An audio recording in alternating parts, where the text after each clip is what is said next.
Hola, buenos días a todos y muchísimas gracias por venir a este desayuno que hemos organizado en Deusto Business Alumni con estudiantes. Lo hacemos en colaboración con Bancoa Banca, la entidad financiera con la que llevamos un convenio de colaboración para la realización de diferentes eventos a lo largo del año, a los que queremos agradecer esta relación. En esta ocasión habéis sido convocados estudiantes de segundo de ADE y segundo de ADE más Derecho del campus de Bilbao y esperemos que os guste el desarrollo del mismo. El desayuno consistirá en un diálogo sobre riesgo geopolítico e impacto en inversiones. Y en esta ocasión participará José Javier Hoyos, director de Gobernanza Corporativa y Riesgo de Banca Gestión de Activos. Y Máximo Cermelli, porque ya le conocéis, profesor titular e investigador de Deusto Business School, que analizarán esta temática.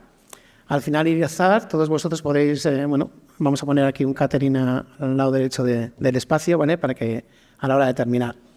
Y a la salida también os entregarán un obsequio desde Bancoa Banca para que os acordéis de ellos después. Sin más preámbulos, doy paso a los ponentes, a los que quiero agradecer su participación en este acto y muchísimas gracias por vuestra asistencia. Gracias, Asier, y gracias, Javier, por el esfuerzo que supone organizar este tipo de eventos y gracias a los alumnos también que han aceptado la invitación. Como veis, se llama Desayuno con Estudiantes. Entonces, la idea es hacer un desayuno con vosotros. Y como le decía Javier, la participación ha sido libre, no ha sido coaccionada, pero bueno, en principio el interés también lo será. El esquema que vamos a utilizar va a ser una conversación con Javier en el que vamos a abrir luego espacio para vuestras preguntas y el tema que vamos a analizar, como bien decía Asier, es riesgos geopolíticos e impacto en inversiones. Le comentaba antes de entrar aquí, antes de sentarnos aquí a Javier, nuestro invitado, que hay muchos de vosotros que estáis en el club de inversión, incluso dentro de una asignatura que estáis cursando conmigo estamos trabajando mucho analizando las inversiones. Vamos, que es un grupo que tiene ciertas inquietudes, son de segundo, todavía le quedan 3 años para salir al mercado laboral y por eso, antes de darte las palabras y de conversar un poco sobre el futuro de las inversiones, me gustaría hacerte, más que una pregunta, es algo que surge desde la necesidad y la motivación de los propios estudiantes. ¿Qué significa ser director de gobernanza de riesgos en una entidad financiera? Porque al final, también vosotros, en cuanto salgáis en 3 años, hay algunos que igual tiran más hacia derecho, pero otros hacia ADE. Pero podrían ser directores de riesgos o de gobernanza de una entidad financiera. Gracias, Javier. Vale.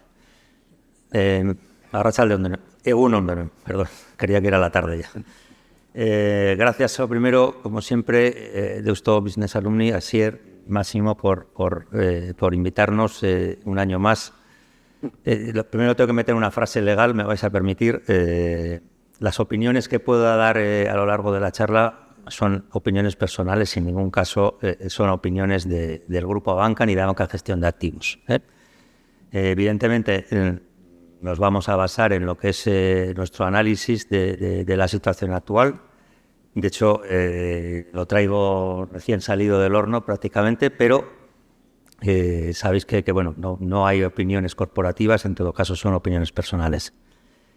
Respondo a tu pregunta. Director de riesgos en una gestora de fondos, pues viene a ser es un papel. No es el papel más vistoso de una gestora de activos, ¿no? Es ser el Pepito Grillo, continuamente, día tras día, ¿no? Entiendo que todos sabéis quién era Pepito Grillo en la obra Pinocho, ¿no? El que continuamente le iba diciendo a Pinocho en el oído las cosas que estaban bien y las que estaban mal, ¿no? Pues es un director de riesgos, es quien continuamente y día a día tiene que estar recordando a los gestores, a los que calculan el valor liquidativo, a los que cruzan las participaciones. Cuidado con esto, cuidado con lo otro, hemos cometido un error, ¿por qué se ha cometido? ¿Por qué no ha saltado el control? ¿Qué medidas mitigantes vamos a tomar? Etcétera. Analizar cada una de las cosas pensando siempre en lo que nos puede ocurrir, no en lo bueno se cuida solo, sino en lo malo que nos puede ocurrir, ¿no? Básicamente hay hoy en día 2 grandes familias de riesgos, una nueva que nos ha aparecido recientemente. Tradicionalmente los riesgos eran los riesgos financieros, es decir, riesgo de mercado, riesgo de crédito, riesgo de tipo de interés, correlación, que es cómo se mueven estas 3 variables anteriores entre ellas, y desde hace unos años se incorpora el riesgo tecnológico es decir, el riesgo de que un problema en tus operaciones origine una discontinuidad, que te veas obligado a parar tus operaciones por un riesgo tecnológico, y también dentro de riesgo tecnológico se ha incorporado desde unos años los riesgos cibernéticos, es decir, las posibilidades de ciberataques. No lo sabéis, afortunadamente, porque no lo sufrís día a día, pero las entidades financieras de este país y de cualquier país sufren cada día diversos ciberataques desde diversas partes del mundo. La mayor parte de ellos son parados satisfactoriamente. De vez en cuando hay algunos que son tan sofisticados que acaban penetrando en las barreras de las entidades financieras. Pero que sepáis que día a día se reciben ciberataques en todas las instituciones financieras. Este es un riesgo que se ha incorporado, como he dicho antes, recientemente a las familias de riesgos y en las que el regulador europeo también pues, ha incidido con una normativa especial que se llama la Directiva DORA, que os vaya sonando. Y bueno, esto es básicamente la actividad al que te dedicas. Director de riesgos. Que por cierto, Javier no es licenciado en ADE, ¿no? O sea, me gustaría remarcarlo porque... Soy licenciado por la Universidad de Deusto, campus de San Sebastián, promoción del año 90. Sé que decir esto me sitúa en el Jurásico, pero es así. Ah, vale. Pero te has dedicado muchos años también a la comunicación, al ámbito de la comunicación, ¿no? No. No nos habremos confundido de conferencia, Máximo. No, bueno, yo durante muchos años he sido director de inversiones de una gestora, de la gestora del grupo Bancoa, que era Bancoa Gestión. Hace 6 años salimos del ámbito de Crédit Agricole y nos integramos en el grupo Abanca, y entonces ahí empezamos a hacer un largo y duro proceso de desconexión con Crédit Agricole, proceso de conexión con Abanca. Se fusionaron los bancos, después fusionamos las gestoras, después fusionamos las EPSVs y cuando ya tuvimos todo en orden es cuando funcionamos. No, pero digo esto porque eres un buen comunicador. O sea, bueno, y las veces que te hemos hospedado aquí en esta casa, gracias. Consigues trasladar temas que son complejos. Me acuerdo el año pasado que estuvimos hablando de inversiones sostenibles, de las ESG, pues capaces de enganchar lo que es tu auditorio, ¿no? Entonces era un chiste malo, no te preocupes, pero no volveré a hacer más. Sí que has hecho un disclaimer que me ha gustado mucho, que es corporativo. Lo que vas a decir no tiene nada que ver, no es responsabilidad de la entidad financiera, sino que es una conversación muy informal y tranquila la que vamos a tener aquí. Y por mi parte, permíteme hacer un disclaimer académico. Es decir, desde hace muchos años nosotros en las aulas universitarias siempre hemos enseñado a los alumnos que la economía, las inversiones, el impacto de la geopolítica depende de la inflación, depende del riesgo de crédito, depende de muchas cosas y sin embargo, ¿no? Vemos como hoy en día los acontecimientos que vivimos mueven el tablero, es decir, los mercados no se mueven por la inflación, no se mueven por el crecimiento económico, sino que se mueven por lo que pasa en el día a día en la política o lo que estamos viviendo y que en clase analizamos en el Estrecho de Hormuz más técnicamente en este instante. Entonces, mi primera pregunta es teniendo como contexto que en los últimos 5 años hemos tenido una pandemia, la invasión de Rusia a Ucrania, ahora mismo estamos inmersos en una crisis energética, en un conflicto en Oriente Medio, ¿qué ha cambiado para que la geopolítica hoy en día vuelva a ser central y el eje principal de la toma de decisiones a la hora de tomar inversiones? Estaba comentando antes, yo había preparado la presentación antes de que Máximo me enviase las preguntas que iba a hacer, ¿no? Cuando vi sus preguntas, lo único que tenía que hacer es cambiar mis puntos de orden y ajustarlos al orden de Máximo. Es decir, yo creo que hemos enfocado de la misma forma el tema, ¿no? Bueno, para responder a la pregunta, primero vamos a tratar de dar una definición de lo que es el riesgo geopolítico, ¿no? Es intuitivo para todos. El riesgo geopolítico consiste en que los cambios en las relaciones entre los países, entre sus relaciones de poder, entre sus relaciones políticas, los cambios en las normas, en las reglas de juego internacionales, acaben afectando bien nuestras inversiones o fuera del ámbito financiero, acaben afectando a una empresa sus cadenas de suministro. Este es el riesgo, lo que es el riesgo geopolítico. ¿Qué ha cambiado estos años respecto al pasado? Y aquí tal vez voy a hacer un largo flashback Y cuando preparaba la respuesta estaba tratando de recordar todos los episodios de riesgo geopolítico que me han tocado, ¿no? Desde que empecé a trabajar en esto, pues voy a decir el no danés, el no en el referéndum de Dinamarca al Tratado de Maastricht, con lo cual de nuevo me vuelvo a ir al Paleolítico.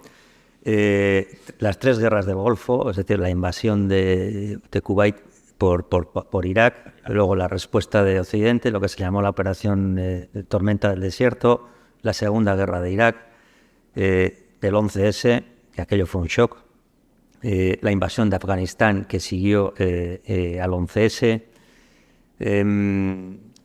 y a partir de ahí, perdóname, nacieron estos alumnos. Y a Es decir, partir todo de lo ahí que has naciste mencionado, los dos, ellos o sea. no habían nacido. Bueno, en fin, vamos a ver si la siguiente vez no me voy tan al pasado, ¿no? Pero es verdad que ha habido muchos episodios de riesgo geopolítico a lo largo de los años, pero la diferencia fundamental yo creo que es que en estos episodios no se ponía en cuestión las reglas de juego. En estos episodios había actores, no vamos a decir actores principales, sino actores secundarios que trataban de poner en jaque las normas de juego. Podía ser Irak, pudo serlo también en algún momento Irán, hace unos años lo ha sido Rusia, está por ahí Corea del Norte, que sabéis que juega su bola, está Venezuela, pero, insisto, las grandes líneas de juego no se ponían en cuestión. La diferencia de estos años es que el actor principal, que es Estados Unidos, es el mismo el que está poniendo en cuestión las reglas de juego. Y esto es lo que supone un shock.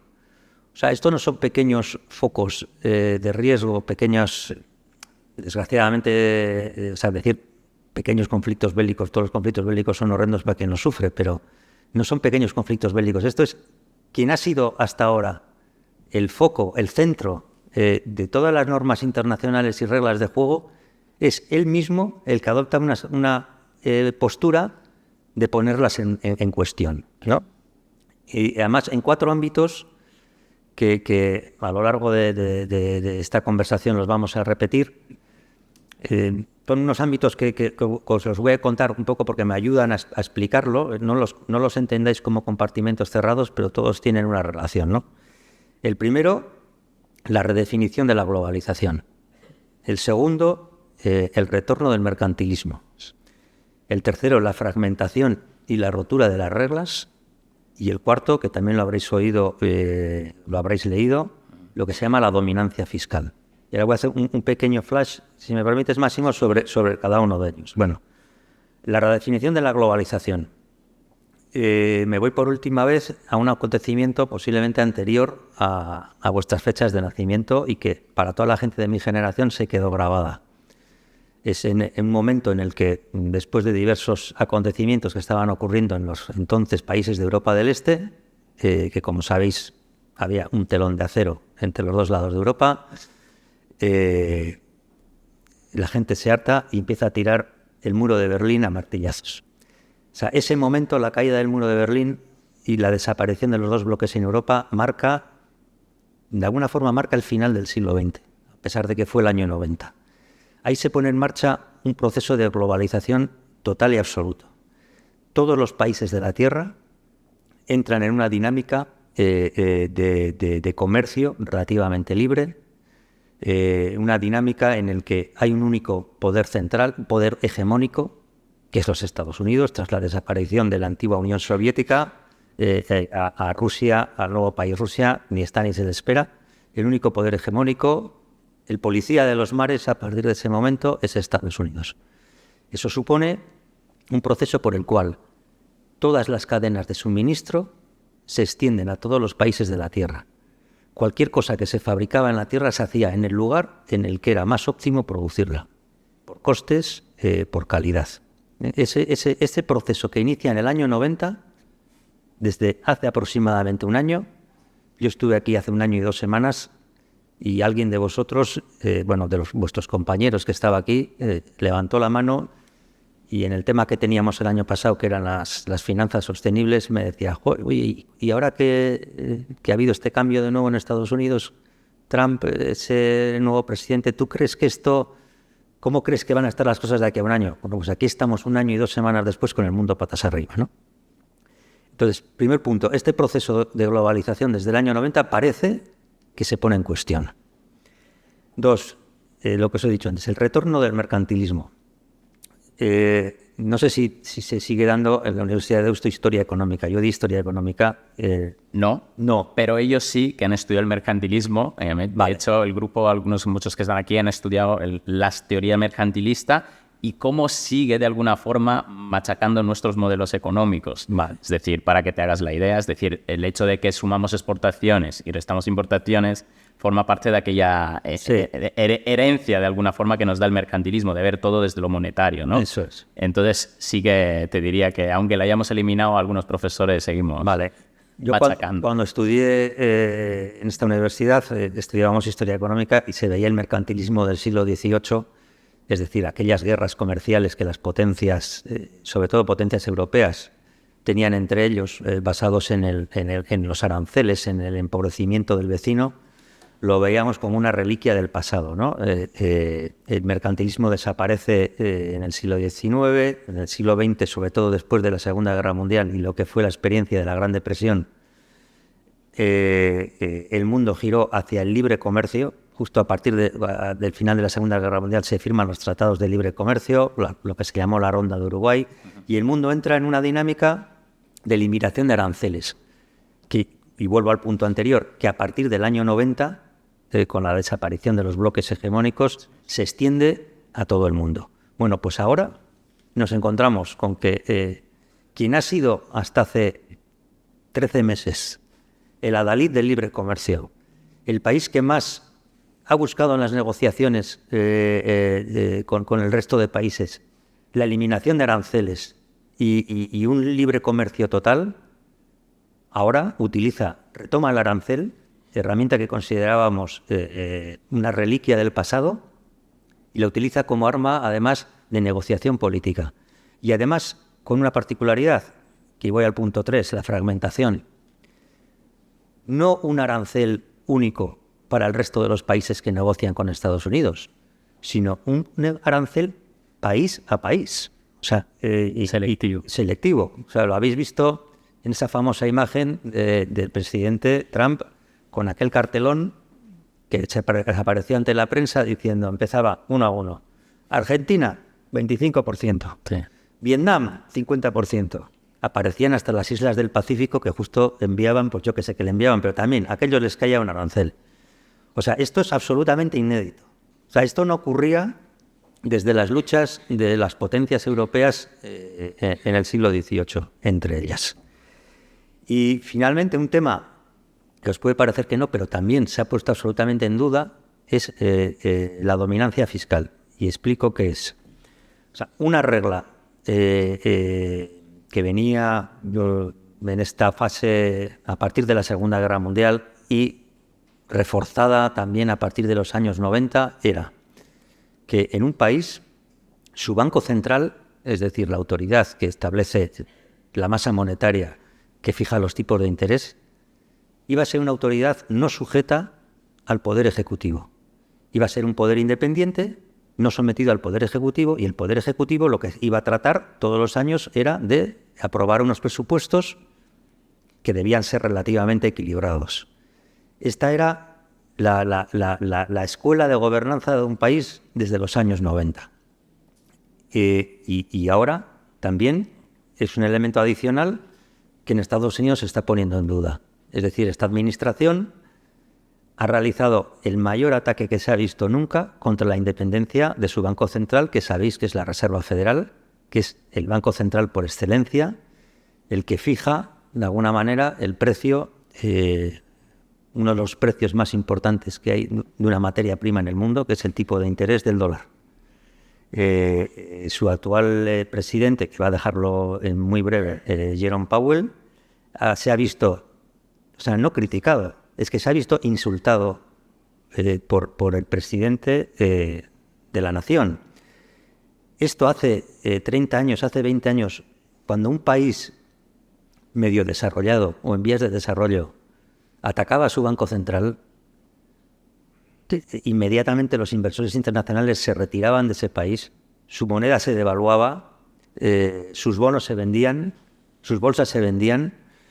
Hemos visto recientemente, por ejemplo, un país no en vías de desarrollo, sino relativamente desarrollado como Turquía, cuyo poder ejecutivo también ha tratado de controlar a su banco central, los problemas que ha sufrido Turquía de devaluación de la lira turca y de retirada de inversiones internacionales.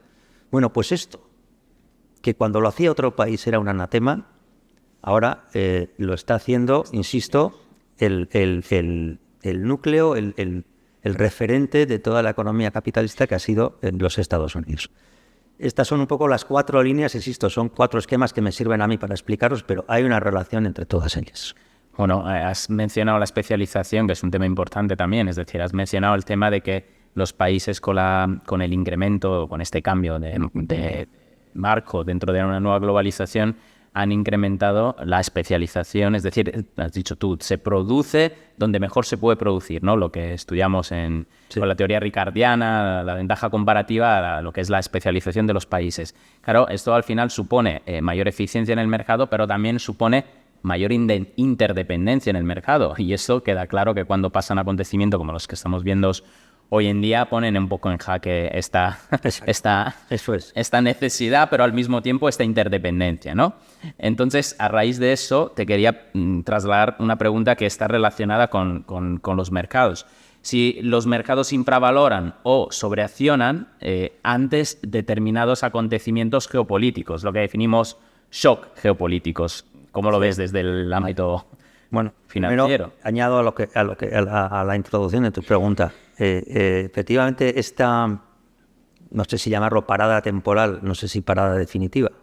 Yo particularmente espero que no sea parada definitiva, pero esta especie de parada que estamos haciendo en el proceso de globalización implica, una de sus implicaciones es que una filosofía, y lo relaciono con lo que has dicho de la interdependencia, una filosofía en cualquier empresa occidental en los últimos años ha sido que sus existencias se iban a gestionar por el just in time. Es decir, existencias mínimas, porque tengo una cadena de suministro con Vietnam, con Bangladesh, con Alemania, con quien sea, que funciona perfectamente, y si necesito más existencias, me cuesta 2-3 días que las traigan.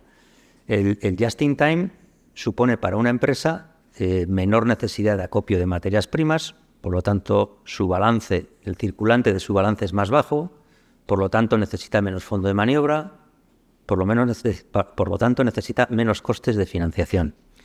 Bien, el just in time en este momento se ha acabado. Se ha acabado porque es imposible para una empresa de aquí, de cualquier país europeo, asegurarse en este momento que sus existencias que procedan de Vietnam, de Bangladesh, lleguen tan rápido o en las mismas condiciones que lo hacían antes. El just in time se ha sustituido por el just in case. Ahora, cualquier empresa industrial va a gestionar sus existencias con un criterio de just in case. Esto significa que tienen que tener más inventario, por si acaso. Si tengo más inventario, mi activo se infla, necesito más fondo de maniobra, suben mis costes de financiación. No se puede fabricar nada con los mismos costes de hace un año en un entorno mundial en el que ya no confío en mis cadenas de suministro y en el que tengo que hacer acopio de cualquier cosa, desde cobre a aluminio, a chips, a lo que sea. Primeras consecuencias del tema de la reducción de la interdependencia, de la contracción de las cadenas de suministro, es que las cosas no pueden ser tan baratas como lo han sido hasta ahora. Añadamos que los aranceles son impuestos al consumo encubiertos. Nosotros todos aquí pagamos un impuesto al consumo perfectamente explícito, que es el IVA. Quizá Estados Unidos ha optado por la vía de implantar un impuesto al consumo implícito, que es el arancel. Y aquí, vosotros que sois estudiantes, mantenernos siempre alerta de las narrativas que nos cuentan. La narrativa que ha contado el Ejecutivo americano a su población es que el arancel lo va a pagar el exportador.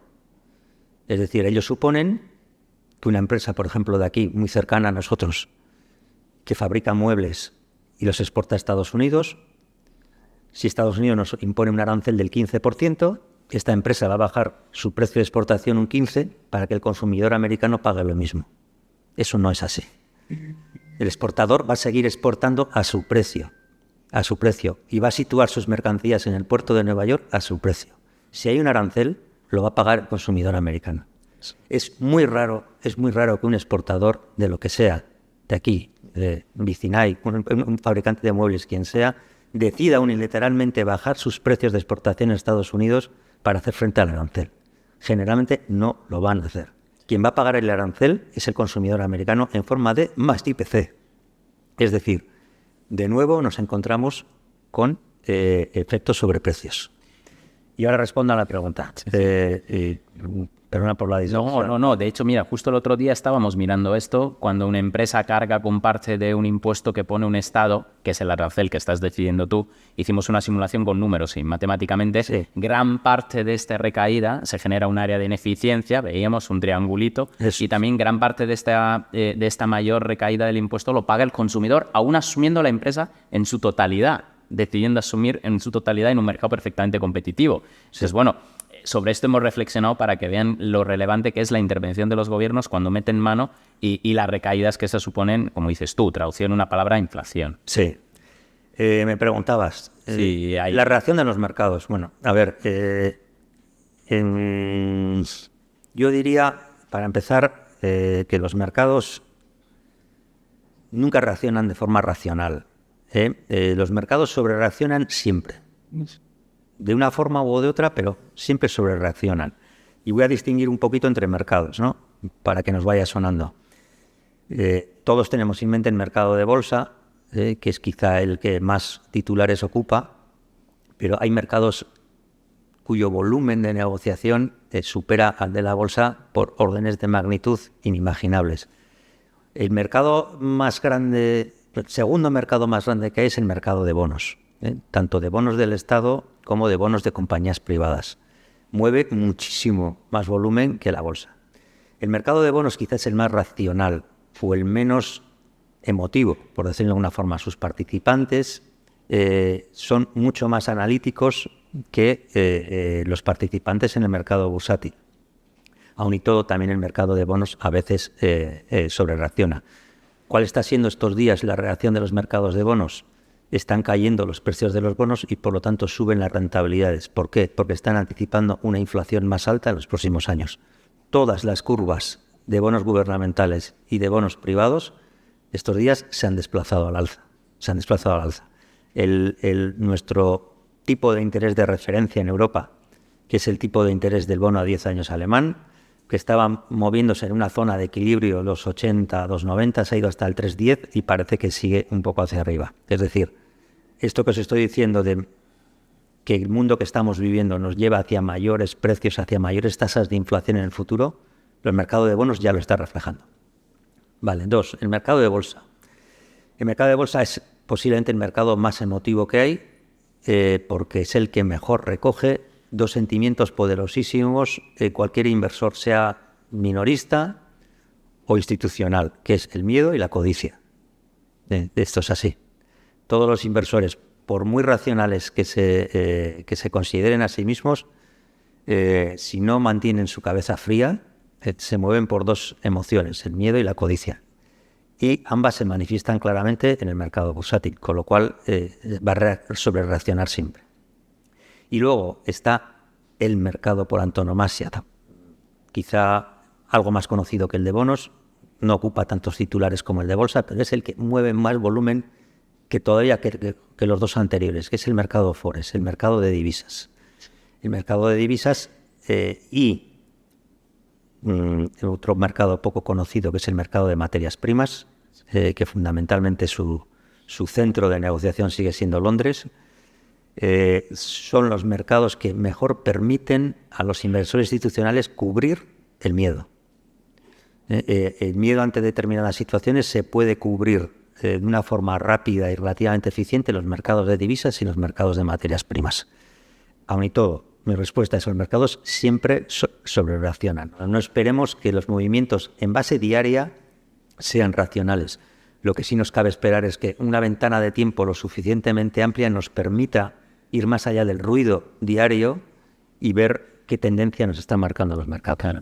Es fascinante ver esto que decías tú, porque me acuerdo de que la subida del precio del oro no es de meses, lleva casi un año arrancando, creciendo, rompiendo techos y llegando donde está ahora, con lo cual dices que no sabíamos nosotros, que los mercados sí sabían o estaban descontando, como decías tú, ¿no? Que algo de miedo iba a venir, o bueno, estas subidas del oro siempre se dan cuando hay una guerra o un conflicto muy duro en el mundo, y las subidas que hemos tenido han sido muy, muy fuertes. Entonces dice, qué gran adelantador, ¿no? de tendencia que es el mercado, sobre todo el mercado, decías tú, de divisas, lo hemos visto con el dólar, y de activos que nos queda el oro y poco más, porque el dólar está ahí metido en una historia un poco, lo que decías tú, ¿no? Un poco peligrosa. Pero de todos los eventos que hemos vivido en estos últimos años, yo antes no he mencionado, mira, que me venía a la cabeza mientras hablabas, lo del el buque que se cruzó en el Estrecho de Suez, que de repente en el 2021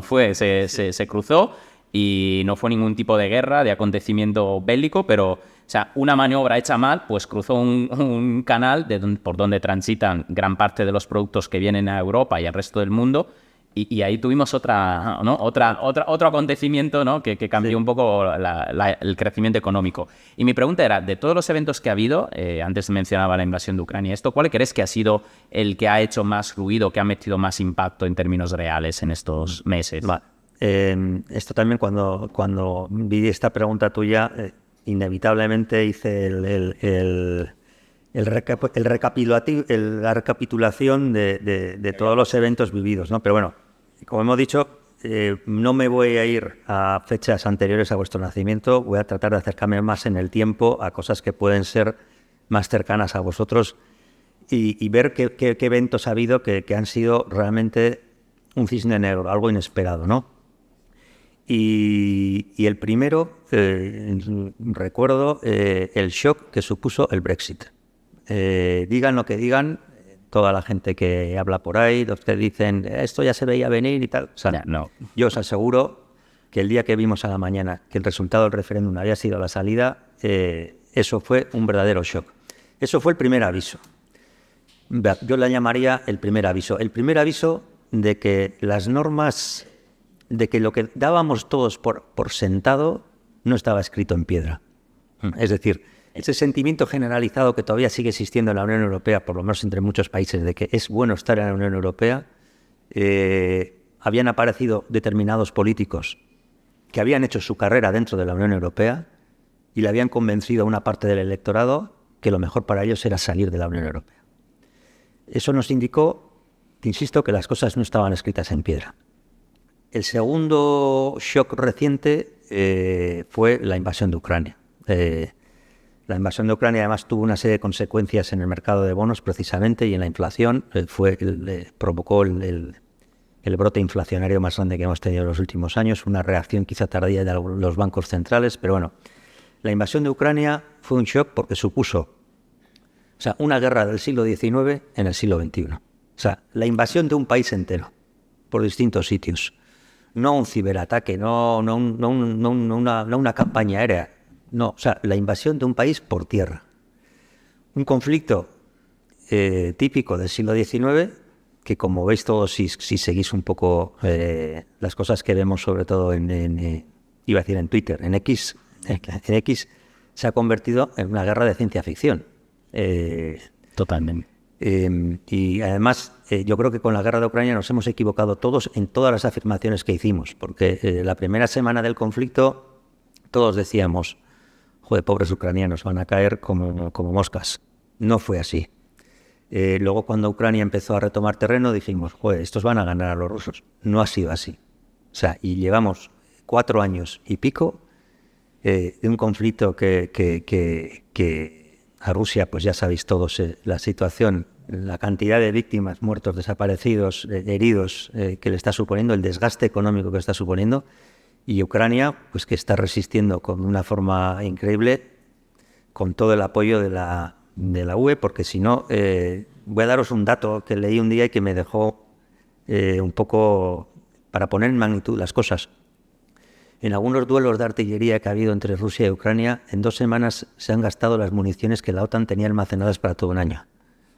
O sea, esto nos hace una idea y aprovecho para entrar en otro tema, de que cuando la UE nos dice que la UE tiene que rearmarse porque realmente pues hay una amenaza latente ahí, ¿de qué estamos hablando? ¿De qué estamos hablando? Bueno, el tercer shock fue el famoso, no me gusta usar este nombre, pero como se ha empleado tanto en los medios, lo tengo que usar, el famoso Liberation Day, ¿no? El día en el que Trump anunció toda su batería de aranceles. Ese día fue un shock porque vimos que iba en serio.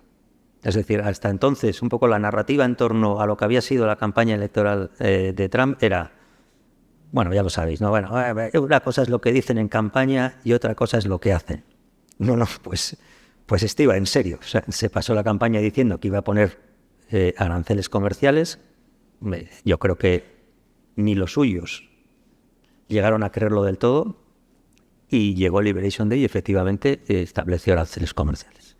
En este momento, pues yo os diría que tiene todos los visos que si este conflicto en torno a Irán, Israel, no acaba muy pronto, pues va a ser otro gran shock geopolítico, por lo que va a suponer no solamente sobre el precio de la que sigue siendo una de las principales materias primas de todo el mundo, que es el precio del petróleo y el precio de la energía, sino no sé, el tipo de alianzas que se van a formar en el Oriente Medio, cómo se va a quedar esto. ¿Tiene arreglo?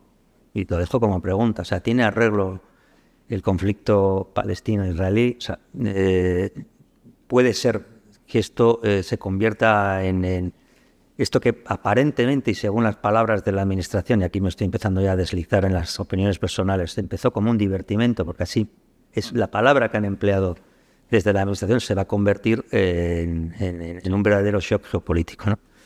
Y estos son un poco los principales. Y casi mientras hablabas, no sé por qué veía los buques que estaban en el estrecho de Hormuz, como ayer, iban moviéndose, iban pasando por otro lado, que nos hemos olvidado que ha habido otro conflicto en Yemen, donde hay otro estrecho y por donde transita gran parte para llegar al canal de Suez, sí, del petróleo, del comercio global. O sea, vamos, que nos queda solo el camino de lo de Buena Esperanza, ¿no? O sea, circunnavigar África para llegar donde antes llegábamos más rápidamente a través de los dos canales. Pero bueno, tú lo has dicho, o sea, que energía, comercio, sobre todo, yo creo que has dicho una palabra clave que era expectativas o confianza de alguna forma en el mercado. Estos son los canales que trasladan al final todos los costes, podríamos decir, de estos acontecimientos al consumidor y a la economía.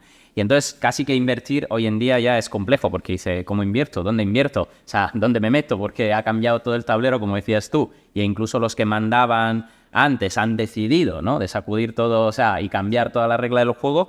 Y entonces, una pregunta que tenía preparada y que te había trasladado es, ¿en qué sectores crees que ahora mismo, o sea, cuál podrían ser mejor los sectores que se comportan mejor en este momento de convulsión, de cambio?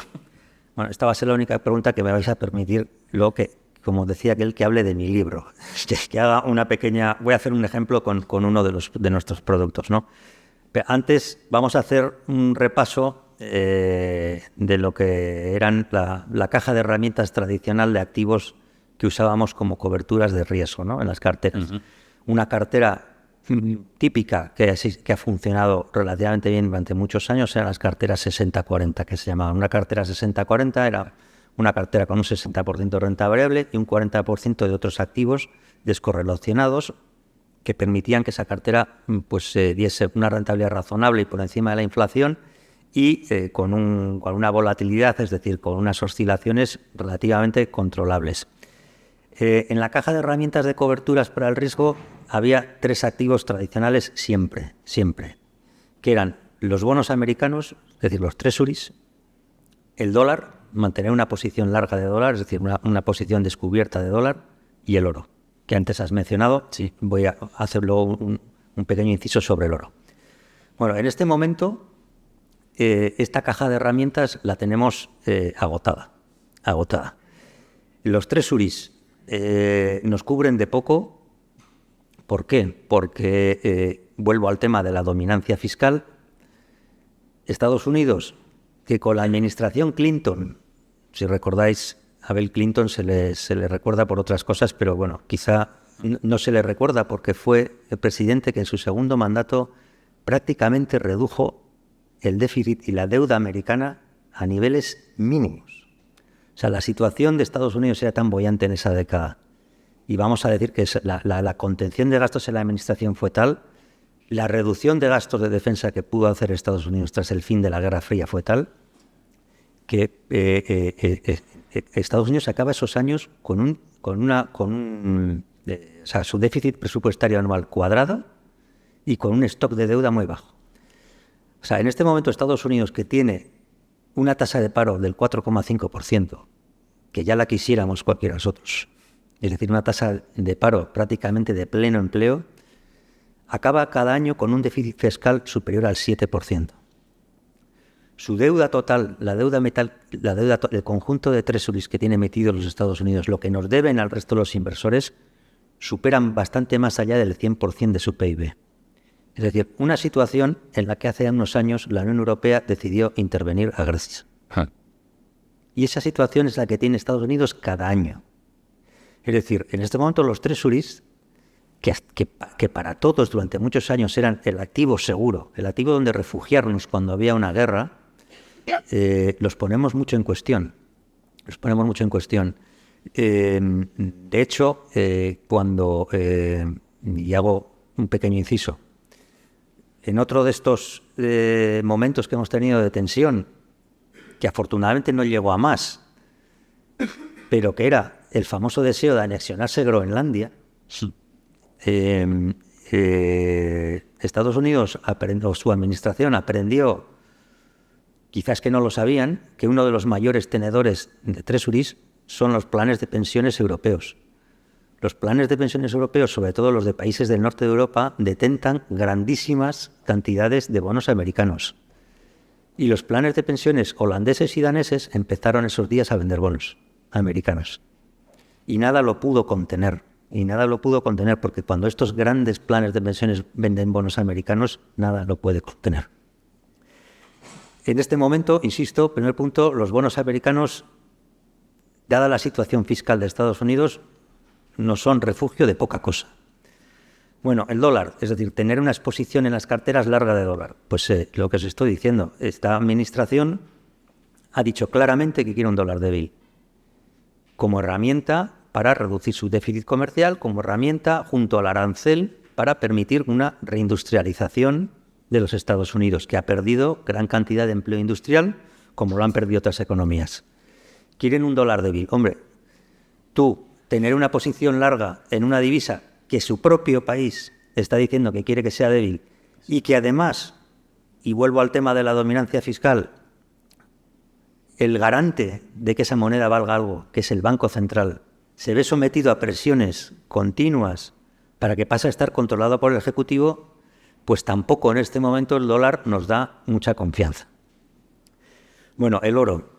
Lo has mencionado. Interesante el punto del oro. Una cosa que tenéis que tener clara, me ha dicho Máximo que estáis estudiando Derecho y ADE, sois algunos, no sé si todos, por la rama financiera. Una nota sobre el oro. El oro no es un activo financiero. No es un activo financiero, por dos motivos. Un activo financiero es siempre un derecho contra alguien. Todo activo financiero es una deuda que alguien tiene y yo soy el tenedor de esa deuda. Un bono del Estado es un activo financiero porque es una deuda del Estado a mi favor. Un bono de Iberdrola es un activo financiero porque es una deuda que Iberdrola tiene conmigo. Incluso os diría que una acción de Iberdrola es un activo financiero porque es una deuda que los accionistas de Iberdrola tienen conmigo. Yo participo en el negocio de Iberdrola cuando soy accionista. Todo activo financiero es una deuda contra alguien y tiene una serie de flujos futuros que me permiten una valoración de ese activo financiero. Los bonos tienen cupones, las acciones tienen dividendos. Vale. Por estos dos motivos el oro no es un activo financiero, no es una deuda contra nadie. Yo cuando tengo un lingote de oro, nadie me debe nada. Y segundo, no tiene ningún cupón, ni ningún dividendo, ni ninguna renta que vaya a cobrar en el futuro. Lo único que tengo con el oro es la esperanza de que eso en el futuro valga más. El oro es la cobertura que tienes que tener pensando en que todo va a fallar. en que todo va a fallar. Es una cobertura contra el riesgo total. ¿Por qué ha subido el oro tanto estos últimos años? Porque los inversores anticipábamos que con todo lo que la administración americana quería hacer, de recortes de impuestos, de mayor gasto en defensa, con todo lo que la Unión Europea tiene que hacer de no solamente pagar las pensiones a los que están, sino a los que vamos a estar dentro de poco, y más ahora que aparentemente la Unión Europea se tiene que rearmar, todo eso se va a hacer a base de déficits públicos y a base de inflación y a base de emitir mucho dinero. Es decir, de rebasamiento monetario, de pérdida de valor de las monedas existentes, tanto el euro como el dólar. El oro lo que ha reflejado es la pérdida de confianza de muchos inversores en muchas partes del mundo contra los garantes del valor de sus monedas. Posiblemente ha ido muy lejos y, de hecho, estos días está en sentido contrario. Llevamos unas caídas en 2 días aproximadamente del 14% del oro. Quizá ha ido demasiado lejos, pero el oro era otra de las herramientas que solíamos meter en las carteras para darles mayor robustez. Una cartera tradicional con un 50-60% de renta variable, aproximadamente con un 10-15% de exposición neta a dólar, con unos bonos americanos y con algo de oro, tendía a ofrecer una rentabilidad muy aceptable a lo largo del tiempo y con un grado de volatilidad muy bajo. Esas herramientas en este momento se han acabado. ¿Qué se puede hacer en una situación como esta, ¿no? ¿Cómo estamos abordando? Voy a poneros un ejemplo de un producto nuestro, un fondo, y hay otros fondos, otras casas que están tratando de seguir la misma filosofía. Nuestro se llama la banca renta variable dividendo. Es muy fácil, no tenemos otra cosa que se llame con la palabra dividendo delante. Partimos de 2 supuestos en este producto, 2 supuestos que damos por ciertos y que estaréis de acuerdo que por lo menos en uno de ellos. El primer supuesto es que no somos adivinos. O sea, en este momento es imposible adivinar, prever qué va a pasar dentro de 6 meses en este escenario. Nunca ha sido tan difícil el establecer un escenario de cómo van a estar las cosas dentro de 6 meses. ¿Vamos a tener el petróleo a $200 o lo vamos a tener de nuevo a 70? ¿Vamos a tener un Banco Central americano totalmente supeditado al Poder Ejecutivo o va a seguir manteniendo cierta independencia? No se puede saber. Entonces, primer supuesto, no somos adivinos. La inversión de este fondo va a estar siempre al 100%. Es un fondo de renta variable y siempre va a estar al 100%. Mensaje muy claro a quien vaya a invertir. Aquí no vamos a estar bajando la inversión porque creemos que las cosas están difíciles y luego la vamos a volver a subir cuando creemos que las cosas van a ir mejor. No, esto va a estar invertido siempre al 100%. 2, ¿en qué vamos a invertir? Ya que no somos adivinos, pero creemos que somos analistas, vamos a buscar empresas que creamos que van a ser capaces de sobrevivir y de seguir generando unos retornos de calidad, sostenibles, sea cual sea el escenario en el que nos planteemos dentro de 6 meses o dentro de un año. Voy a poneros unos ejemplos y no voy a citar nombres, pero bueno, alguno es una empresa muy cercana.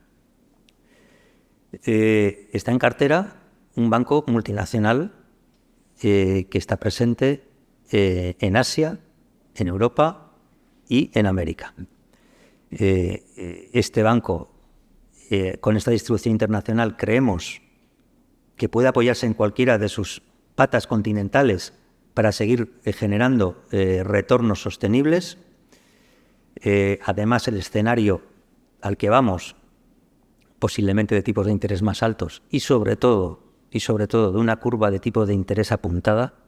La curva de tipos de interés es reflejar en un gráfico el tipo de interés según el tiempo, tipo de interés a 3 meses, a 6 meses, a año, a 2, a 5, a 10, a 15.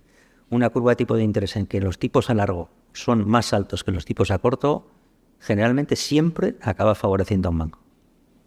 Con lo cual, frente a otros bancos puramente europeos, frente a otros bancos puramente americanos, nos quedamos con este banco que está presente en los 3 territorios.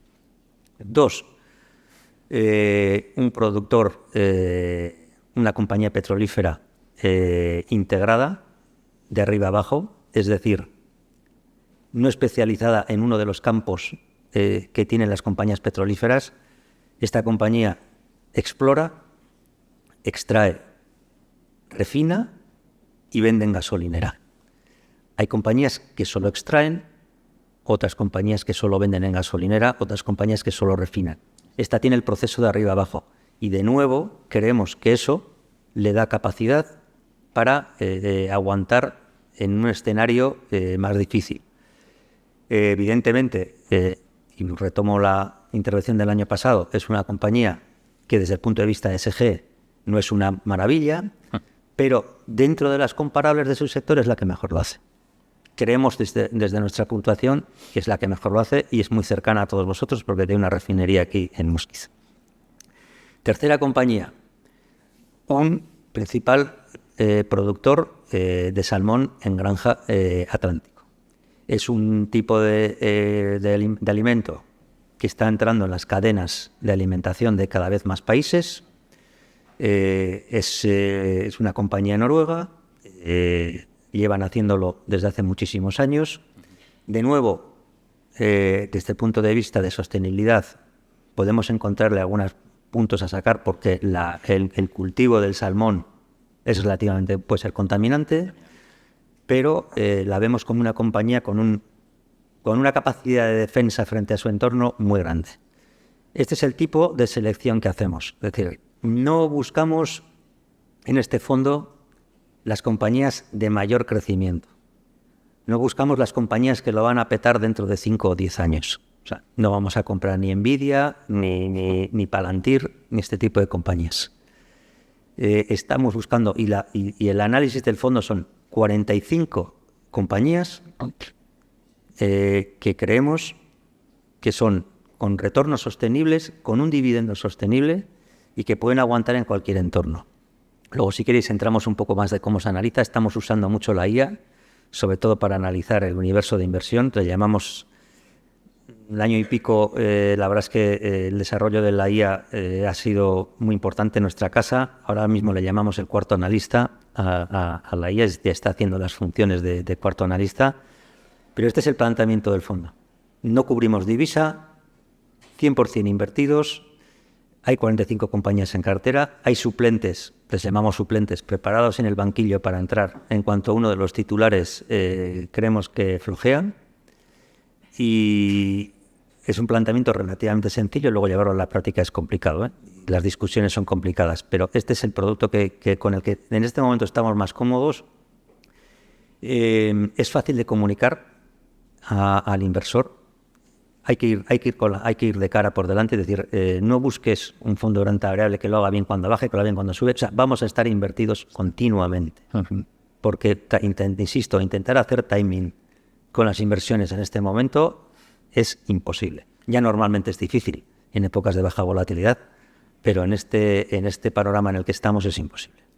Incluso mientras hablabas, no sé por qué he hecho esta reflexión, yo personalmente quizás sea también accionista de algunas de estas empresas que hayas mencionado, estaba pensando en cómo ha subido la banca durante la caída de tipos de interés, ¿no? Casi rompiendo todo tipo de esquemas. Hemos tenido una caída de los tipos de interés y el sector financiero creciendo, ¿no? O sea, realmente cuando normalmente la correlación en macroeconomía y en economía analizamos, estudiamos que debería ser al revés. Si caen los tipos, también la banca debería de no ir tan bien. Pero bueno, son temas que definen un poco la complejidad del entorno en el que realmente ser analista o ser director de gobernanza de riesgos ahora mismo como te toca a ti es complejo. Dentro de esta fragmentación global que antes mencionábamos y luego nos acercamos hacia luego el espacio de preguntas de nuestros estudiantes, te quería preguntar, se habla mucho de lo que es el concepto de reshoring, ¿no? O sea, toda esta vuelta un poco a cadena de suministros más cerca y todo. O sea, ¿cómo crees tú que realmente el friendshoring o el reshoring afecta o qué implicación tiene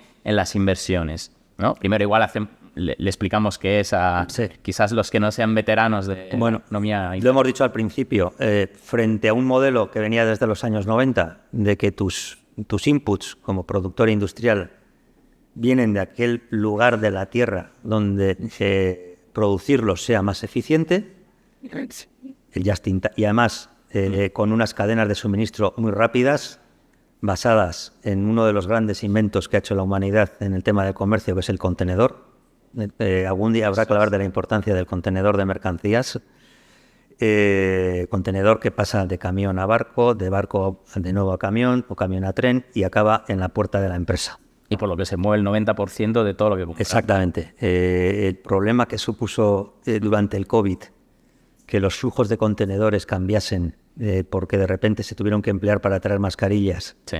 y para enviar prácticamente nada porque la actividad se paró y los contenedores se quedaron desperdigados por todos los puertos del mundo, originó, entre otras cosas, que el alquiler de un contenedor estándar pasase de $1.000 a 11.000. Con lo cual, eso también provocó la subida de precios que tuvimos post-COVID, ¿no? Pero bueno, me estoy yendo. Reshoring. Traerlo para casa. Esto es que es el mejor ejemplo que viene para explicar lo que nos viene es esto. Todos tenéis esto. Todos tenéis esto. Este artilugio es el artilugio más complejo que ha fabricado el hombre en toda la historia de la humanidad. Este artilugio, si recordáis, bueno, no sé si algunos cuando hicisteis eso o si disteis algo de química, sabéis que hay una cosa que se llama la tabla periódica de elementos, donde están todos los elementos que el hombre ha descubierto en el universo. Hidrógeno, argón, tal, hierro, aluminio, tal. Bueno, hay unos 100 y pico elementos que hemos descubierto hasta ahora, y muchos de ellos son de laboratorio. Este cacharro tiene entre 40 y 70 elementos de la tabla periódica de los elementos. Tiene entre 40 y 70 elementos, o sea, la famosa misión Apolo a la Luna o la misión Voyager fue un juego de niños comparado con fabricar esto. Este artefacto se ensambla, o sus elementos, bueno, se ensamblan en China, pero los elementos de este cacharro vienen de entre 30 y 40 países distintos. O sea, tratar de imaginar por un momento toda la cadena de suministros de 70 elementos que tienen que ser refinados, transportados, limpiados, almacenados, enviados, transformados. Sí. Y tratar de imaginar, eso es lo físico, tratar de imaginar toda la actividad bancaria que hay detrás de este proceso de fabricación. Todos esos 30 o 40 países que intervienen, hay que hacer anticipos de facturas, cobertura de exportaciones, cobertura de importaciones, asegurar los fletes, financiación de circulante, avales, hasta llegar al ensamblaje de esto que normalmente es en China. Esto llega a Europa con un coste aproximado de menos de $500 y se vende a 1.000. Los otros 500 van al diseñador, es decir, a Apple o a Samsung.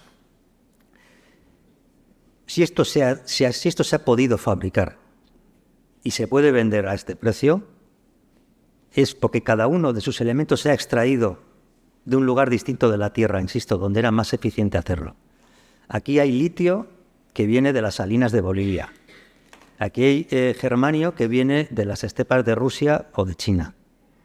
Aquí hay un chip que se ha fabricado en Alemania y se ha litografiado en Francia. Todo eso se ha enviado a China, se ha montado. O sea, el reshoring hará que hacer esto, no voy a decir que sea imposible, será imposible hacerlo al coste que se ha hecho. Vuelvo de nuevo al tema de la inflación y al tema de los costes. El just in case frente al just in time es más caro. Y no hay que darle muchas vueltas más. Y las implicaciones a largo plazo sobre la economía, si es que vamos a ese mundo, es un mundo más caro. Bueno, la etapa autárquica de la economía española también nos lo enseña para los que somos un poco más mayores. Yo no he vivido también esta etapa, pero claro, desde el 39 al 59 España decidió ni exportar ni importar, hacer todo internamente, ¿no? Y esto, bueno, conllevó un retraso económico que luego, bueno, todavía yo creo que seguimos sufriendo bueno, pero que de alguna forma no apunta exactamente al crecimiento del lo que dices tú, el desarrollo. Bueno, entonces, para ir rematando el tema y también para dar espacio a nuestros alumnos, te quería trasladar una pregunta que, bueno, quizás en parte ya has contestado, que era qué riesgos geopolíticos deberían de vigilar los inversores en los próximos 10 años. Sí. Y luego, y te la adelanto ya, así ya empezamos a abrir un poco el debate con ellos, que son los principales protagonistas de la jornada. O sea, ¿qué habilidades crees que se necesitan para trabajar hoy en día en el sector de las finanzas, es decir, para hacer lo que es tu trabajo o para empezar a asomarse, a acercarse, es decir, motivar estudiantes que quizás quieran entrar en un despacho de abogados a que entren quizás en el ámbito de las finanzas. ¿Qué es lo que se necesita? Bueno, después de que me digas un poco cuáles son las tendencias a vigilar para los próximos 10 años de riesgos geopolíticos. Voy a... Los riesgos... Aquí no voy a ir mucho por opiniones personales, voy a deciros los riesgos con los que se está trabajando los analistas, los grandes analistas de riesgos, los que tratan de predecir ese futuro que hemos dicho que no lo vamos a predecir. Os voy a dar unas situaciones reales que se están considerando. Espero que no suene a ciencia ficción, pero esto está sobre la mesa. El primer riesgo geopolítico que se está considerando para el ámbito de la Unión Europea es que, una vez finalizada la guerra de Ucrania, antes del 2030, Rusia ataca a un país de la UE, fronterizo, y que Estados Unidos no interviene. Este es un ejercicio que se está efectuando en este momento en la OTAN. ¿Cómo reaccionar? ¿Qué medidas tomar? ¿Qué hacemos si Rusia, por ejemplo, ataca a Lituania o ataca a Estonia, diciendo que hay ahí una población de origen ruso que se está viendo masacrada? Y Estados Unidos dice, a mí no me miréis. ¿Qué hace la Unión Europea? ¿Qué hace la OTAN? Ese es un escenario al que se le asigna una probabilidad relativamente alta. Otros escenarios. Ruptura de la UE. Es decir, ¿cómo va a aguantar la UE todo esto? Podemos decir a favor de la UE, y mirando de nuevo al pasado, que los grandes impulsos de la Unión Europea se han dado cuando las cosas han ido mal. Cuando las cosas han ido bien, la UE ha empezado a discutir sobre temas varios. Cuando las cosas han ido mal, es cuando la UE ha dado los grandes saltos adelante. Pero el riesgo de fragmentación dentro de la UE está ahí, especialmente si determinadas opciones políticas, que por lo menos hasta ahora han planteado que la UE no era conveniente para sus intereses nacionales, pues acaban llegando al poder. Voy a comentar ahora un riesgo en positivo, es decir, el riesgo de perderse algo, porque eso también es un riesgo. O sea, no solamente hay que mirar los riesgos de que nos ocurra algo que no tenemos contemplado, sino los riesgos de que nos perdamos algo que estamos infravalorando. Y uno de los riesgos que se ha puesto sobre la mesa que podemos estar infravalorando es el de infravalorar a China como elemento de estabilidad en el marco actual. ¿Quién lo iba a decir? Pero es así. Estamos cometiendo el riesgo de seguir considerando a China dentro de ese gran grupo de países emergentes. No, perdonad, China ya no es un país emergente. Yo os animo máximo a que algún día traigáis aquí a alguien, normalmente relacionados con el sector industrial, que haya viajado a China en los últimos años y que sea capaz de contaros la transformación que ha vivido China en los últimos, no voy a decir ya ni 20 años, en los últimos 10 años. O sea, China ya no es un país emergente. Quizá es que hay países submergentes que son otros, pero China ya está ahí, está por delante de todos, está por delante de Estados Unidos. El documento que hizo público Estados Unidos, su nueva doctrina de política de seguridad internacional, lo viene a admitir. Dice, ya no podemos estar a la par de China. Es una forma de admisión que su imperio, de la misma forma que en su día fue el imperio británico, otro día pudo ser el imperio español, u otra forma, o mucho más antes pudo ser el imperio romano, ha entrado en declive. Y que hay otro que está empezando a ocupar ese lugar. Si seguimos viendo quizá China desde una perspectiva europea, insisto, que tenemos como unos cajones, mercados desarrollados, mercados emergentes, mercados frontera. Si seguimos viendo a China como mercado emergente y asignándole los pesos que se asigna a un mercado emergente, que normalmente no son muy altos, nos podemos estar perdiendo una grandísima historia de crecimiento. Otro riesgo negativo, que también se ha considerado, pues está, no sé cómo llamarlo, sin una deriva autocrática en los Estados Unidos. una deriva autocrática en los Estados Unidos. ¿Hasta dónde puede ir esa deriva? Lo digo porque se manifiesta, o sea, públicamente se dice que las elecciones midterms de noviembre no son necesarias. O sea, no, es que cuando se dice tan claramente... Bueno, ha dimitido un cargo, por decirlo. Ha dimitido un cargo. Hace 4 días. Por comentaros otro riesgo que nos ha cogido a todos un poco de sorpresa, ha sido un informe que ha sido muy, muy hablado en el sector. Quizá habéis leído algo en los periódicos o si traéis a alguien que os lo comente. Había una empresa de análisis muy especializada, se llama Citrini, que ha hecho un escenario sobre la implantación de la IA que casi diría apocalíptico. O sea, venía a decir que en 2 años la eliminación de puestos de trabajo que puede crear la IA en el sector, en este sector en el que estoy yo, en el sector financiero, el sector de consultoría, puede ser terrible. Luego hablamos de la IA en la segunda parte. Pero bueno, eso está ahí. El desarrollo de la IA está siendo fortísimo, mucho más fuerte que lo que fue la implantación de Internet, que la viví en las empresas. O sea, casi no da tiempo a ir a la par del desarrollo que está teniendo. Yo recuerdo hace escasos 8 meses hacíamos las primeras pruebas con Gemini o con Perplexity y ahora le llamamos el cuarto analista. Entonces, claro, dices, bueno, si esto va así, dentro de 8 meses, pues ¿qué estará haciendo, no?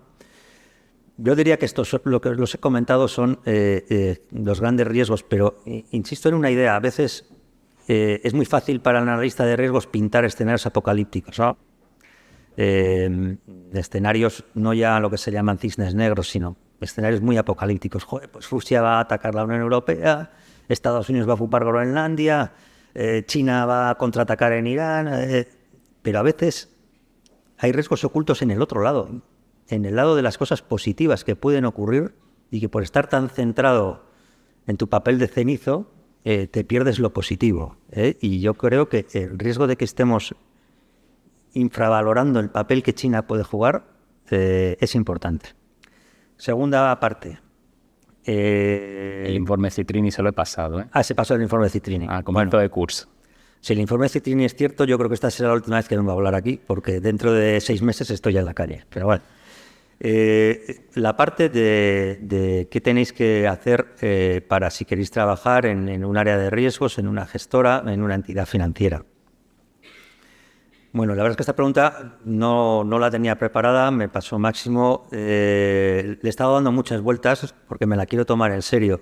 Para mí, el buen consejo, cuando yo estaba sentado ahí, donde estáis vosotros, bueno, en una sala muy parecida a esta, el buen consejo de determinadas personas fue muy importante. Fue muy importante porque había empresas personas que me abrieron la luz a determinadas cosas que yo como estudiante no veía, ¿no? Y por eso quería daros algo, no responder a la ligera, sino tratar de responder con criterio.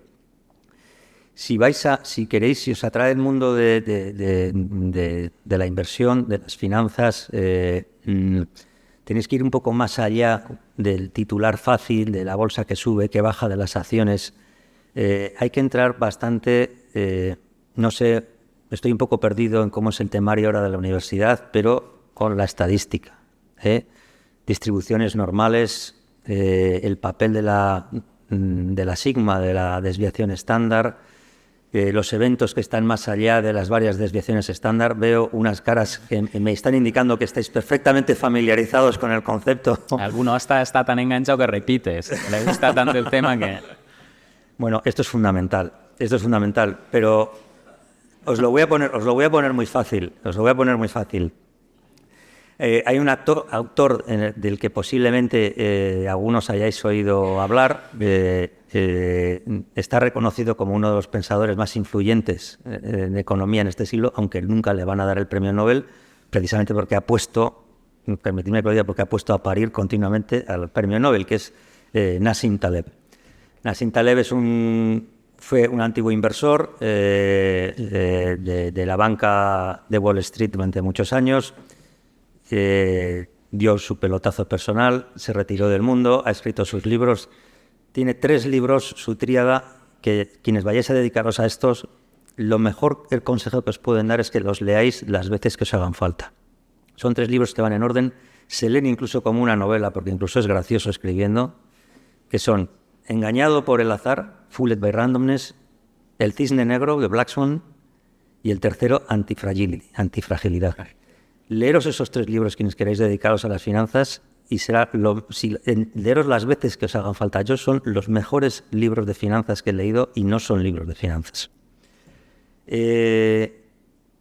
Como consejo en general, yo creo que tenéis por delante un reto, una situación que me recuerda a la situación, salvando las distancias y desde luego con un orden de magnitud mucho más grande, salvando las distancias a lo que me ocurrió a mí cuando acabé mi carrera en el año 90.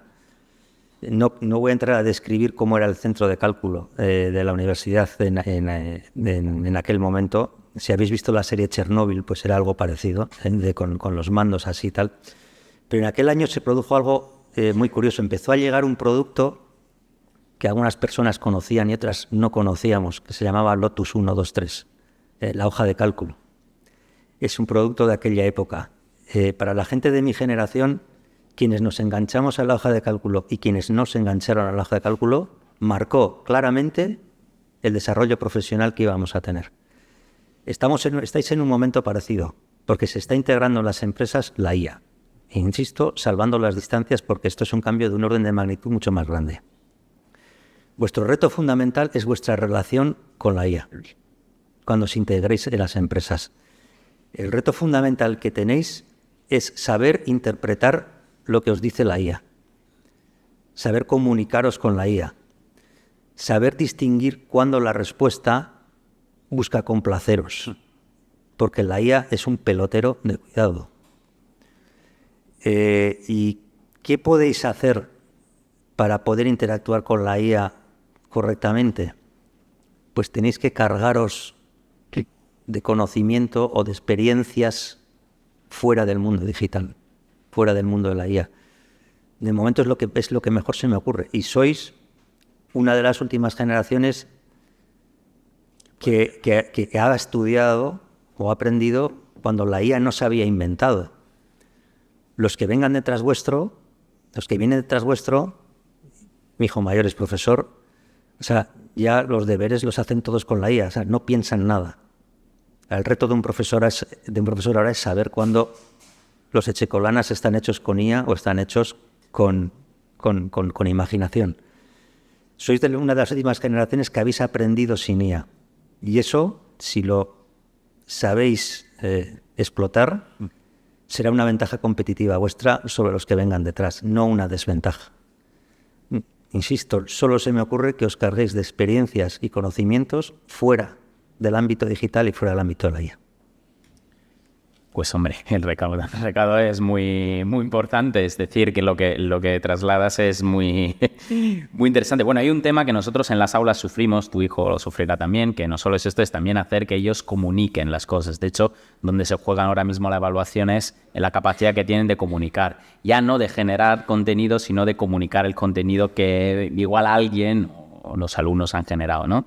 Eso es un tema importante, pero bueno, viene interesante porque aquí en la universidad ya sabes que tenemos, o no, si no lo sabes te lo digo yo, tenemos una palabra clave que es el liderazgo humanista y hablamos mucho de que ya no cuenta, como hace muchos años, solo saber analizar datos o tratar de Excel, sino que, bueno, son las competencias ya más humanas, la capacidad de cooperar, de colaborar, ¿no? Esta capacidad de saber entender las cosas más allá de lo que vivimos, que son claves y de esto, bueno, procuramos esforzarnos como profesores que también nos hemos tenido que reinventar en esta llegada de la IA masiva. Si os parece, vamos a abrir un momento, un espacio para preguntas tras la charla que hemos tenido con Javier, este coloquio, desayuno con estudiantes, y hay un micrófono que va andando por ahí, entonces, bueno, os animo a que participéis, a que lancéis alguna pregunta, alguna inquietud, lo que vosotros queráis, vamos. Sí, ahí. ¿Alguno? Sí, mira. Martín. Buenas. Quería preguntarte si acerca de lo que has comentado sobre los aranceles de Estados Unidos, si crees que podría ser viable como medida de contraposición a esos aranceles que los países de la Unión Europea implantaran también aranceles en la misma medida que lo ha hecho Estados Unidos como para intentar contrarrestarlo. Y por otra parte también me gustaría preguntarte si se podría considerar los aranceles de Estados Unidos como una manera de fomentar el mercado nacional y así conseguir un crecimiento interno. Está bien tirado. Efectivamente, la primera respuesta de la Unión Europea cuando Estados Unidos establece un arancel, que por cierto, alguien le tuvo que explicar que al formar parte de una Unión Europea no podía poner aranceles individuales, sino que tenía que poner un arancel en bloque, de la misma manera cuando dijo hace 2 semanas que iba a cortar el comercio con España, teniendo como tienen superávit comercial. Esto me da una idea a veces de con qué facilidad se hacen las afirmaciones, ¿no? La primera respuesta de la Unión Europea fue decir, pues vamos a hacer lo mismo. Y claro, ¿sabes lo que pasa? Además, que yo creo que un político tiene que demostrar ante el electorado que toma medidas. Pero es que igual la medida mejor es no tomar ninguna medida. Si yo le pongo en este momento un arancel de contraprestación a Estados Unidos, él va a decir, yo el doble. Te pongo el 15, la Unión Europea pone el 15 y dice, yo el 30. Esa cadena de, no sé cómo llamarlo, de arancel y contraarancel, vuelvo a la historia económica, si habéis estudiado historia económica, fue la que ocurrió entre los países de Europa y Estados Unidos en los años previos a la Gran Depresión. Se entró en una guerra comercial. O sea, las guerras comerciales no favorecen a nadie. Aunque pueda venderse mal ante el electorado, si Estados Unidos decide implantarnos un arancel, yo no plantearía un arancel general a Estados Unidos. Quizás, si quieres, como suelen hacer, no sé si alguna vez lo habéis visto, pero dicen, bueno, la Unión Europea ha establecido unos aranceles a determinados sectores. Dice, concretamente, las motos. ¿Por qué? Porque importamos Harley Davidson, ¿no?, de Estados Unidos, y entonces ponerle un arancel le hace mucho daño a esa empresa, a ese Estado, y posiblemente, como es un Estado republicano, pues buscas como acciones muy concretas, ¿no? Yo no pondría un arancel general. O sea, trataría de mantenerme como estoy y esperar si esto amaina, pasado unos meses, pero la escalada de aranceles no lleva a ningún sitio. No lleva a ningún sitio, porque además, en este momento, insisto, si la Unión Europea pone un arancel de entrada a Estados Unidos el suyo lo va a doblar, seguro. Respecto a lo que dices, pues efectivamente, tal como se ha vendido la historia de los aranceles al electorado americano durante la campaña electoral de finales de 2024-2025, ha sido de que pues esta apertura de Estados Unidos al mundo ha originado que los empleos industriales hayan bajado, que es cierto, y que, bueno, incluso lo relacionan pues en que determinadas franjas de edad y determinada estrato social, pues haya muchas situaciones de delincuencia, de abuso de drogas, lo han relacionado con el fentanilo. Pues que dice, el argumento ha sido, es que cuando la gente trabajaba en sus fábricas 8 horas al día, estas cosas no pasaban, ¿no? Y de alguna forma se ha querido defender con este criterio. Puede ser, pudiera ser, no te digo que no, pero fijaros una cosa, si veis una serie larga estadística, nunca antes en la historia de Estados Unidos ha trabajado menos gente en el sector industrial, en proporción, y sin embargo su producción manufacturera es mucho más grande de lo que ha sido nunca. ¿Por qué? Porque dominan industrias con un alto valor añadido. Seguro que hubo un tiempo que en Estados Unidos se fabricaban alfombras, camisetas y gorras de béisbol. Seguro que lo hubo, pero ya no lo hay. Ese empleo nunca va a volver a Estados Unidos. O sea, puedes poner el arancel que quieras. O sea, fabricar una gorra de béisbol en Estados Unidos y venderla a $5 es imposible. Es imposible. ¿Se podrán recuperar determinadas industrias? Sí. Pero la imagen, yo creo que la imagen que tienen algunos miembros de esta administración de ese pasado industrial glorioso de Estados Unidos en los años 40, 50, sería tratar de volver a esa época, sería tratar de volver a esa imagen de Bilbao con los astilleros, con los altos hornos iluminando la noche. Eso ya no va a volver. Eso ya no va a volver. Por muchos aranceles que pongas, no va a volver. Sí, Martín. Bueno, y luego lo que decías tú, yo creo que rematando el tema, porque al final esto genera inflación y la inflación la acaban pagando los consumidores. Exacto. Entonces, si por un lado reduces el déficit comercial porque recibes más dinero de fuera, lo que está... Bueno, digo, yo siempre le explico para que esto lo vean más claro con los aranceles que la Unión Europea probablemente va a meter al sector de la automoción. Si alguien tiene algún padre, madre, tío, hermano o hermana trabajando en el ámbito industrial, esto puede venir bien para proteger la fabricación de estos coches, pero quien acabará pagando los coches más caros serán los europeos, que no lo pagarán al precio de China, sino que efectivamente el arancel repercute siempre en el consumidor. Tema del sector automovilístico, sí, bueno. Competencia de China aranceles podría dar lugar a otra solo charla. Un monográfico. Más preguntas. Hola, ¿qué tal? Yo mi pregunta más que financiera era política y te quería preguntar que si Donald Trump sigue tomando estas acciones que está tomando y vemos que ya a los americanos les empieza a afectar, incluso a sus votantes, si crees que puede haber un cambio en la política estadounidense y qué organismos, o sea, si sigue tomando estas acciones en un futuro se deja de ver apoyado y qué tendría que ocurrir para que, bueno, que deje de estar en el mando y si se podría dar que ocurra antes de que termine su mandato. Bueno, a ver, vuelvo a la cláusula que he dicho al principio, ¿no? Son todo opiniones personales y no debemos ir por esa deriva. Tratando de responderte, en noviembre son las elecciones midterms. Mi impresión y uno de los escenarios que se puede manejar ahora mismo es que si las elecciones ocurren, que espero que ocurran, o sea, no me cabe imaginar que no ocurran esas elecciones. Si no ocurriesen sería un clarísimo cisne negro. Si ocurren esas elecciones y el partido el Partido Republicano pierde una de las cámaras, no sé cómo van exactamente los mecanismos, pero podría activarse el mecanismo de impeachment que, como sabéis, fue el que acabó con Bill Clinton. Con lo cual, medianamente respondo a tu primera pregunta. No obstante, aunque ocurriese eso, fijaros en una cosa. Este es el segundo mandato de Trump.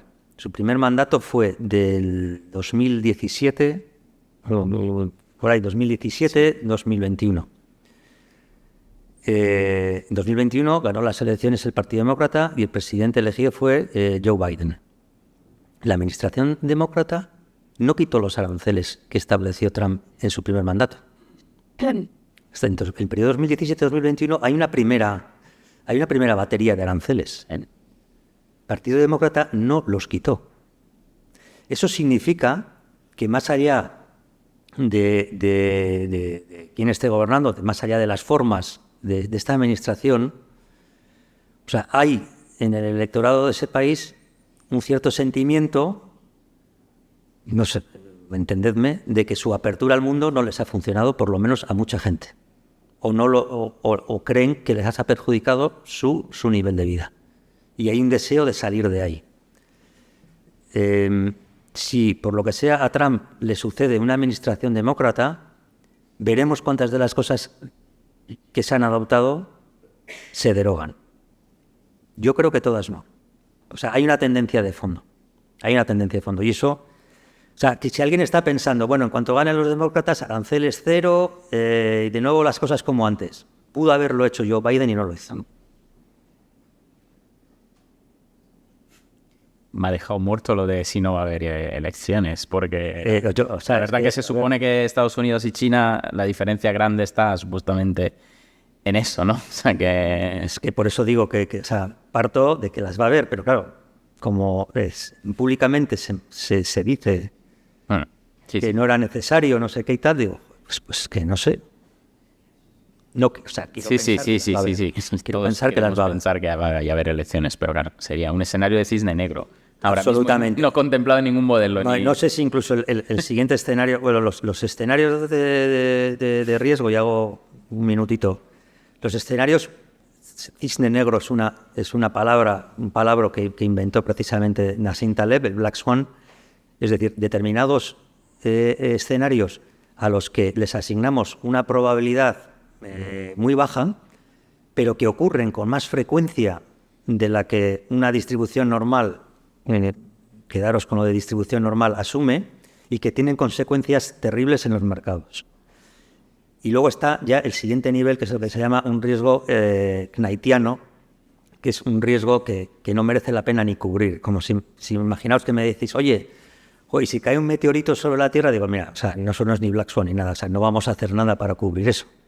O sea, si tiene que caer un meteorito sobre la Tierra, se acabó el mercado. Ese es el siguiente nivel, aquello que no merece la pena cubrir. Lo que puedes tomar determinadas coberturas, pensando aún y todo que es un escenario muy extremo, son cisnes negros.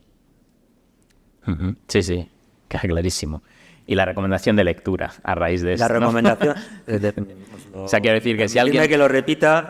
No, que si no se han quedado alguien con el nombre, que ponga Cisne Negro, quién lo acuñó, y ahí tenéis el autor de los 3 libros que... Incluso, pues yo creo que si estaba le decís a mencionando Gemini también. que os haga un resumen de los 3 libros, igual os lo hace... La IA. Os lo hace chulo.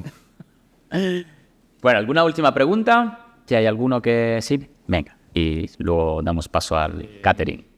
Yo quería preguntar, a ver si, o sea, ¿qué opinión tienes sobre, por ejemplo, la influencia de los bancos centrales en los gobiernos y que suelen estar gestionadas por como empresas más grandes? Por ejemplo, en el caso de Francia, que Macron antes trabajaba en Rothschild, pues a ver si siguen habiendo decisiones políticas independientes o están controladas, por así decirlo.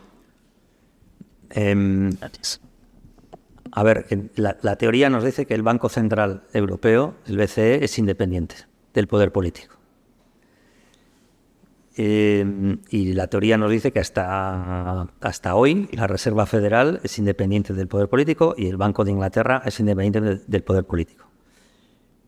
Que los políticos tratan de influir o han tratado de influir y en algunos casos lo hayan hecho con éxito en las decisiones de los bancos centrales, sin duda.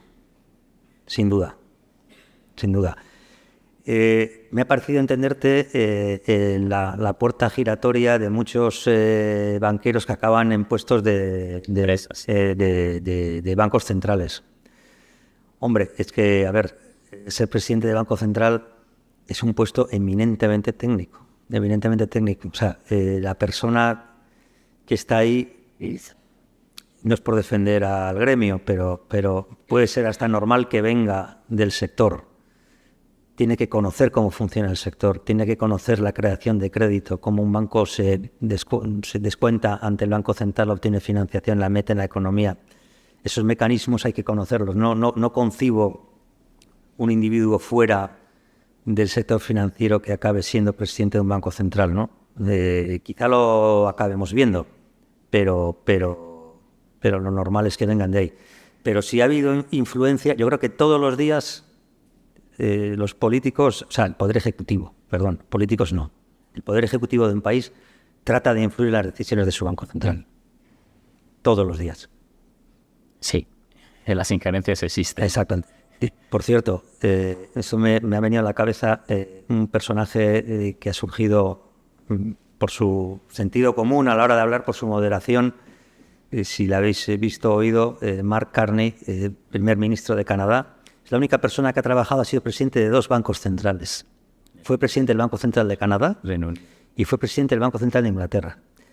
Que además el Banco Central de Inglaterra, cuando quedó vacante su puesto después de muchos años de la anterior persona que estaba, publicó una oferta de trabajo en The Economist, pues la vi yo, se busca presidente de Banco Central. Sí, sí. Y este señor me envió su currículum. Pues así de fácil, ¿eh? O sea que tampoco hace falta puerta giratoria. Bueno, nada, cerramos las preguntas más por el tema. por el tiempo, perdón. Y nada, agradecerte, Javier, por tu conversación. Llevas hablando tú 1 hora y media. Y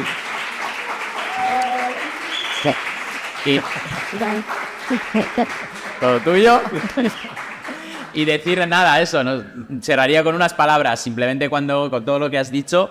Bueno, ha quedado claro que los inversores del futuro, más que analistas, tendrán que ser intérpretes de lo que viene, porque para entender la realidad, pues quizás lo más difícil sea saber interpretarla. Así que muchas gracias A vosotros. y nos vamos al catering. Muy bien.